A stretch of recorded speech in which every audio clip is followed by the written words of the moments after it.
Assalamualaikum warahmatullahi wabarakatuh. Perkenalkan, nama saya Kusmiati dari kelas 11 RPL 4. Di sini saya akan mencoba mempresentasikan tentang kebutuhan sistem berorientasi objek. Analisis kebutuhan sistem berorientasi objek. Pada setiap metode pengembangan sebuah perangkat lunak, langkah pertama yang harus dilakukan adalah mendapatkan kebutuhan sistem atau sering disebut dengan proses analisis kebutuhan sistem. Pada tahap ini, pengembang akan berusaha mengumpulkan semua kebutuhan sistem. Selanjutnya, pengembang akan membuat deskripsi perangkat lunak yang akan dikembangkan dengan cara yang dapat dimengerti oleh pengguna, yaitu 1. Interview.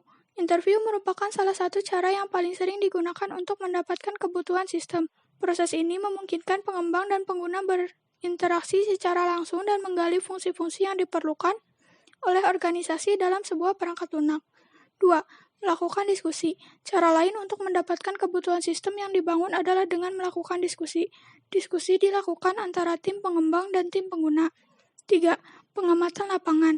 Pengamatan langsung di lapangan merupakan cara yang paling efektif untuk mempelajari bisnis organisasi dan mengidentifikasi kebutuhan sistem untuk menunjang bisnis organisasi.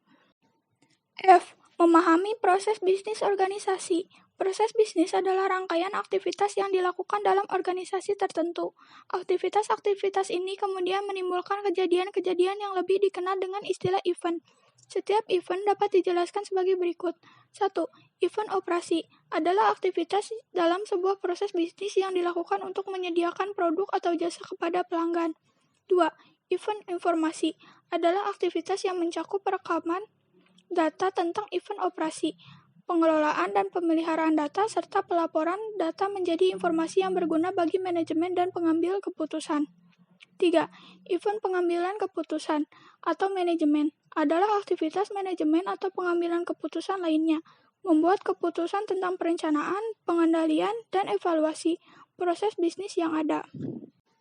G. Analisis aturan bisnis. Aturan bisnis adalah aturan-aturan yang dijalankan dalam organisasi ketika melakukan kegiatan-kegiatan bisnis. Aturan-aturan ini umumnya dibuat untuk tujuan strategi, manajemen, ataupun pengendalian risiko-risiko bisnis yang mungkin terjadi. H. Kasus e-karen. Setelah melakukan analisis kebutuhan, selanjutnya Anda perlu memahami terlebih dahulu proses bisnis yang ada di e-karen. Berikut ini adalah proses-prosesnya. 1. Proses bisnis rental. 2. Proses bisnis pembayaran rental. 3. Proses bisnis penerimaan dan pengembalian mobil. 4. Proses bisnis pembayaran ke pemilik mobil. 5. Proses bisnis perawatan mobil. 6. Proses bisnis kepegawaian. 7. Proses penggantian mobil. Setelah semuanya dilakukan, maka organisasi akan berlanjut dengan memenuhi kebutuhan fungsional dan non-fungsional.